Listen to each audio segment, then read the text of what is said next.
You are 46 and you control $100 million in real estate assets. You are standing in the lobby of a building your fund acquired 8 months ago. 340 units, a renovation already underway on the first 2 floors, a property manager walking beside you pointing out details you've already seen in the report he sent Tuesday. You nod. You ask one question he doesn't have the answer to. He says he'll find out by end of day. He will. 20 years ago, you called a landlord about a 1-bedroom apartment and left 3 voicemails before he called back. He called back because a different applicant fell through, not because you were memorable. You took the apartment because it was the only one you could afford that didn't require a guarantor. By the end of this video, you'll definitely see that the real estate market doesn't have one set of rules. It has many, and which set applies to you changes completely depending on how much capital you're standing on when you walk through the door. You'll find out exactly which level is holding you back, and the answer is rarely about your credit score. This is how the real estate market treats you from $0 to $100 million. Level 1. $0. You are 22 and you have $0 saved and you need an apartment. You apply for a 1-bedroom in a building with no doorman, no amenities, paint that's been touched up over older paint for at least a decade. The landlord requires proof of income at 3 times the rent, a credit check, and a security deposit equal to 1.5 months. You don't have the security deposit liquid. You ask your mother to co-sign, and she does, reluctantly, after a conversation that makes you feel smaller than you expected. You leave 3 voicemails over 5 days. The landlord calls back because another applicant's financing fell through, not because anything about your application stood out. You move in on the 1st of the month. The heat works inconsistently. You report it twice in the first winter.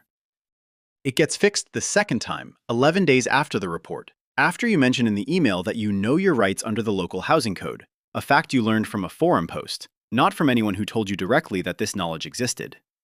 The first rule: at $0, the real estate market does not see you as a customer. It sees you as a liability to be qualified against, and every requirement exists specifically to filter people exactly like you. Level 2. $10,000. You are 25 and you have $10,000 saved. You don't buy anything yet. You use the money to qualify for a better apartment, a building with an elevator, actual responsiveness from management, a deposit you can cover without asking anyone to co-sign. The application process is identical in structure to level 1, but feels different because you're not afraid of the outcome anymore. Fear changes how people read you, and landlords, like everyone else, read fear.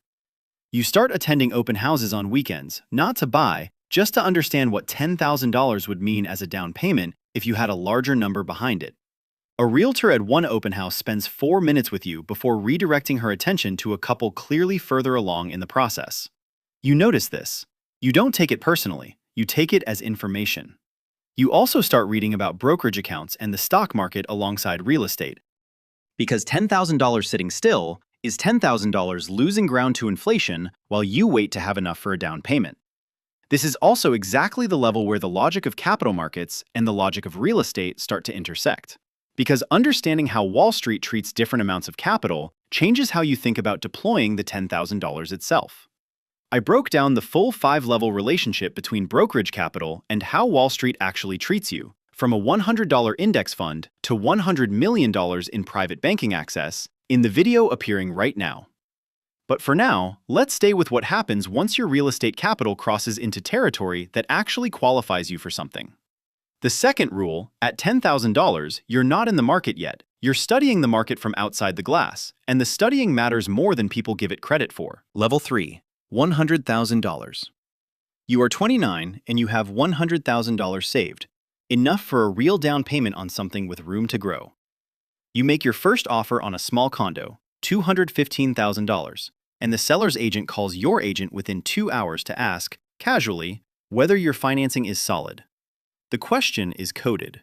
It means they're not confident you can close, and the lack of confidence has nothing to do with anything you've done. It's simply the default assumption applied to a first-time buyer at this price point, regardless of how much you actually have in reserve. You provide a pre-approval letter, a bank statement, and proof of employment, all of which you'd already prepared because your agent warned you this would happen. The seller accepts your offer the next day. You close 6 weeks later. The keys are heavier than you expected, in the specific way that anything you've worked toward for years feels heavier than its actual weight once you're finally holding it. A year later, you buy a second property, a small multifamily, 2 units, using the remaining capital plus a cash-out refinance on the condo. The mortgage broker treats this transaction differently than the first one. You're not a first-time buyer anymore. The file reads as someone who already understands the process, and the broker spends less time explaining basics and more time discussing strategy. The third rule: at $100,000, you're a real participant for the first time, but you're treated as the most disposable kind of participant, the one whose deal everyone assumes might collapse until proven otherwise. Level 4. $1 million. You are 33 and your real estate equity and cash combined cross $1 million. You're approached, for the first time, by an off-market opportunity, a small apartment building, 12 units, that a broker mentions to you specifically before listing it publicly because he knows from your transaction history that you can move quickly and close without drama. This is the first deal you've ever seen before the general public sees it, and the access exists entirely because of a pattern you've built across 3 previous transactions. You also use a 1031 exchange for the first time, selling the original condo and rolling the gain, tax-deferred, into the down payment on the 12-unit building.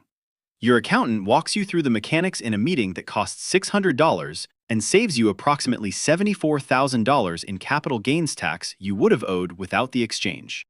A lender offers you a portfolio loan, a single loan structure covering multiple properties, simplifying your debt management in a way that wasn't available to you at smaller scale because portfolio loans require enough collateral value to make the structure worthwhile for the bank. You also hire a property management company for the first time, a decision that costs $1,400 a month, but returns enough of your attention that you use it to evaluate 2 new acquisitions you wouldn't have had the bandwidth to pursue otherwise. The fourth rule: at $1 million, the market starts showing you tools that exist specifically for people who have enough scale to justify the paperwork required to access them. Level 5. $10 million. You are 37 and your portfolio's combined value crosses $10 million. You form your first LLC structure specifically for liability protection across the portfolio, a decision your attorney recommends not because anything has gone wrong, but because the math of risk versus reward shifts meaningfully once a single lawsuit could threaten assets beyond the property where the incident occurred. You're approached by a syndicator raising capital for a 120-unit apartment complex acquisition, seeking limited partners at a $250,000 minimum investment. You invest as a passive partner, your first time on the other side of a deal you're not managing directly, earning returns from someone else's operational expertise while your own portfolio continues generating cash flow without your direct daily involvement. A regional bank's commercial lending division assigns you a dedicated relationship manager, not because you asked, but because your portfolio's scale crossed an internal threshold that triggers proactive relationship coverage rather than transactional processing. 2 different lenders now compete for your next deal, offering rate concessions that didn't exist for you as a first-time buyer asking permission to be taken seriously. The fifth rule: at $10 million, you stop being processed by the market and start being managed by it, in the specific sense that institutions now allocate ongoing attention to your account rather than reacting only when you initiate contact. Level 6. $50 million. You are 41, and your real estate holdings, direct and through syndications, cross $50 million. You launch your own small fund this year, raising $8 million from 16 investors to acquire a 220-unit complex, the first time you're the one structuring the deal rather than participating in someone else's. Institutional lenders now compete for your business at a scale that includes term sheet negotiations rather than simple rate quotes, because a $50 million borrower represents meaningfully different economics to a bank than the $215,000 borrower you were 18 years earlier. You're invited to a regional real estate investment conference as a panelist rather than an attendee, a distinction that exists entirely because of accumulated transaction volume rather than anything you actively campaigned for. A national brokerage's institutional division begins sending you off-market opportunities directly, bypassing the public listing process entirely for deals above $15 million, because your fund represents exactly the kind of qualified, fast-closing buyer that sellers at this scale specifically want to find. The sixth rule: at $50 million, you're no longer searching for deals. Deals are searching for you, pre-filtered by people whose job is to find buyers exactly like you before anyone else does. Level 7. $100 million. You are 46, and you control $100 million across multiple funds and direct holdings. The property manager walking beside you in the lobby this morning works for you, one of several hundred people across your portfolio companies whose jobs exist because of decisions you made and continue to make. The acquisition team that found this 340-unit building did so through relationships with institutional sellers who reached out directly, the deal never appearing on any public listing service. You sit on the advisory board of a regional economic development initiative, not because you sought the position, but because capital at your scale shapes housing markets in ways that make your input genuinely valuable to people making policy decisions. You think about this sometimes. The inversion from level 1, where you had no voice in how the rental market treated you, to level 7, where your decisions partially determine how the rental market treats people currently standing exactly where you stood at 22. You think about the apartment with the inconsistent heat. You think about the 3 voicemails. You think about your mother co-signing, the conversation that made you feel smaller than you expected. You don't feel triumphant remembering it. You feel something closer to clarity, the recognition that the system you once experienced as an obstacle is the same system you now partially operate, and the only thing that changed between those two positions was capital, applied consistently across decades of decisions that compounded in directions you couldn't fully see at the time you made them. Somewhere right now, someone is leaving a 3rd voicemail for a landlord who hasn't called back, asking their mother if she'll co-sign, hoping the heat gets fixed before the 2nd winter complaint becomes necessary. The market isn't cruel to them specifically. The market simply responds to capital at every level with mechanical consistency. What changes is never the market's fundamental nature. What changes is your position within it. Start moving your position.